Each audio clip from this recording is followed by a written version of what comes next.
কলকাতার গ্রীষ্মকাল সবসময়ই অদ্ভুত। দুপুরের রোদ যেন মাথার উপর আগুন ঢেলে দেয়, আর সন্ধ্যায় হঠাৎ কোথা থেকে ঝড় বৃষ্টি এসে সব তাপমাত্রা মুছে দেয়। তপনপল্লীর সেই বিকালটাও তেমনই ছিল। আকাশে কালো মেঘ, রাস্তায় ছাতা হাতে অফিস থেকে বাড়ি ফিরছে মানুষ। সেই ভিড়ের মধ্যেই এক মুহূর্তে আমার চোখে পড়ল ওকে, ঋতিকা। আমি অভিরূপ সেন, বয়স 28, পেশায় একটি প্রাইভেট ব্যাংকের অ্যাসিস্ট্যান্ট ম্যানেজার। অফিস থেকে ফিরছিলাম, হাতে ফাইল আর মাথায় দিনের ক্লান্তি। হঠাৎই হাওয়ার ঝাপটায় আমার ফাইলের কিছু কাগজ উড়িয়ে দিল। আমি দৌড়ে কাগজ ধরতে গেলাম, আর তখনই ও, লাল শাড়ি পরা, চুলে বৃষ্টির ফোঁটা লেগে থাকা, হালকা হেসে কাগজগুলো হাতে দিল। আপনার কাগজগুলো পড়ে গিয়েছিল, ও বলল। আমি এক মুহূর্ত চুপ করে ওর দিকে তাকিয়ে রইলাম।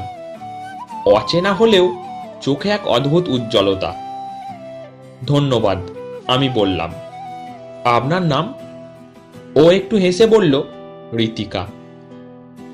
এরপর থেকে দেখা হওয়াটা যেন নিয়ম হয়ে গেল। ওর বাড়ি আমার বাড়ির কাছেই, এক রাস্তার ফারাক। অফিস যাওয়ার পথে, বাস স্ট্যান্ডে দাঁড়িয়ে কিংবা ফেরার সময় মুখোমুখি হয়ে যেতাম। প্রথম কদিন শুধু মাথা নেড়ে হাসি, পরে ছোটখাটো কথা। আজ বৃষ্টি হবে মনে হয়। হ্যাঁ, আমি ছাতা এনেছি। আপনি? না, আমি বৃষ্টিতে ভিজতে পছন্দ করি। একদিন সাহস করে বলেই ফেললাম, শোনো, কফি খেতে যাবে অফিসের পর? ও একবার আমার দিকে তাকালো, তারপর মাথা নাড়ল। ঠিক আছে। পার্ক স্ট্রিটের ছোট্ট ক্যাফে, জানালার বাইরে হালকা বৃষ্টি, ভেতরে কফির গন্ধ আর মৃদু গান। আমি ওকে নিয়ে কিছুটা নার্ভাস ছিলাম, কিন্তু ও বেশ স্বাভাবিক।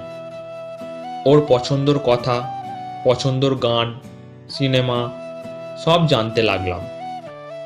জানলাম ও ইংরাজি সাহিত্য নিয়ে মাস্টার্স করছে, বই পড়তে পছন্দ করে, রবীন্দ্রনাথের কবিতা মুখস্থ বলতে পারে। আমি বললাম, তুমি এত সুন্দর কবিতা বলো, আমি তো শুনে শুনে প্রেমে পড়ে যাব। ও হাসলো। প্রেম এত তাড়াতাড়ি? আমি বললাম, প্রেমে পড়তে সময় লাগে নাকি? ও কিছু বলল না, শুধু কফির কাপে চুমুক দিল। দিন গড়ালো, কথার ভেতরে মিশে গেল এক ধরনের নীরব বোঝাপড়া। আমরা একে অপরের জীবনের গল্প শেয়ার করতে লাগলাম। ও বলতো ওর বাবা মারা গেছেন 5 বছর আগে, মাই সবকিছু সামলাচ্ছেন। আমি বলতাম আমার চাকরি, বাড়ির দায়িত্ব আর স্বপ্নের কথা, একদিন নিজের ব্যবসা করার ইচ্ছে। আমরা একসাথে বইয়ের দোকানে যেতাম, নদীর ধারে বসে চা খেতাম, ছুটির দিনে সিনেমা দেখতে যেতাম। সব কিছুর মধ্যে একটা নির্ভরতার অনুভব তৈরি হচ্ছিল। একদিন বিকালে গড়িয়াহাটে কেনাকাটা করছিলাম। ভিড়ের মধ্যে হঠাৎ কেউ ধাক্কা দিল ওকে। আমি ওর হাত ধরে ফেললাম। ও চমকে উঠল, তারপর ধীরে বলল, ছাড়ো, সবাই দেখছে। কিন্তু আমি ছাড়লাম না। যতক্ষণ না তুমি বলছো, আমি ছাড়বো না। ও কিছু বলল না, শুধু চোখ নামিয়ে নিল। আমাদের সম্পর্ক যেন অব্যক্তভাবে স্থির হয়ে গেল। একদিন আমি বললাম, ঋতিকা, আমি চাই তুমি আমার জীবনের অংশ হয়ে যাও চিরদিনের জন্য। ও হেসে বলল, তুমি তো অনেক স্বপ্ন দেখো, কিন্তু আমি ভয় পাই। আমি বললাম, কিসের ভয়? ও বলল, সব সম্পর্ক শেষ হয়ে যায় বা বদলে যায়। আমি ওর হাত ধরে বললাম, আমাদেরটা বদলাবে না। সবকিছু এত সুন্দরভাবে চলছিল যে আমি ভাবতেও পারিনি হঠাৎ করে অদ্ভুত কিছু বদলাবে। একদিন অফিস শেষে ফোন করলাম, ও ধরল না। মেসেজ দিলাম, কোনো রিপ্লাই নেই। দুদিন পর দেখা হলে বলল, ব্যস্ত ছিলাম, এক্সাম চলছে। আমি বিশ্বাস করলাম, কিন্তু মনের ভেতর অদ্ভুত এক অস্বস্তি ঢুকে গেল। এক সন্ধ্যায় বইয়ের দোকানে গিয়েছিলাম। হঠাৎ চোখে পড়ল রীতিকা এক ছেলেকে সঙ্গে নিয়ে হাঁটছে। আমি কাছে যেতে চাইছিলাম, কিন্তু তারা হেসে কথা বলতে বলতে গলির পথে হারিয়ে গেল। মনে হাজার প্রশ্ন, সে কে, কেন বলল না ও?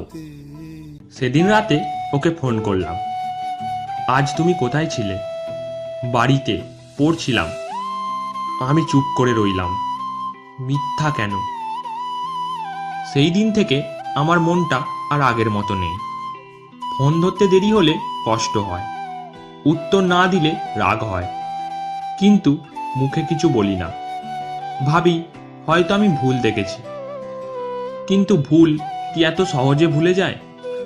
একবার চোখে ধরা পড়লে সেই ছবিটা মন থেকে মুছে ফেলা যায় না। আমরা দেখা করলেও আর আগের মতো হাসি নেই। ওর চোখে যেন অন্য কোনো ব্যস্ততা। মাঝে মাঝে ও হঠাৎ চুপ হয়ে যায়। ফোনে মেসেজ আসে, ও লুকিয়ে পড়ে। আমি প্রশ্ন করি না, কিন্তু মন বুঝে যায় কিছু একটা আছে যা ও আমাকে বলছে না। একদিন ও বলল, অভি, আমাদের কিছুদিন দূরে থাকা উচিত। আমি যেন হঠাৎ বিদ্যুৎ খেয়ে ফেললাম। দূরে কেন? আমাদের দুজনেরই সময় দরকার ভাবার জন্য। আমি হাসলাম তিক্তভাবে। ভাবা নাকি কাউকে জায়গা দেওয়ার জন্য? ও কিছু বলল না, শুধু চলে গেল। পার্ট 2 শোনার জন্য চ্যানেলটাকে সাবস্ক্রাইব করে রাখুন। আর ভিডিও ভালো লাগলে একটা লাইক করবেন, আর কমেন্টে অবশ্যই জানাবেন গল্পটা কেমন হলো।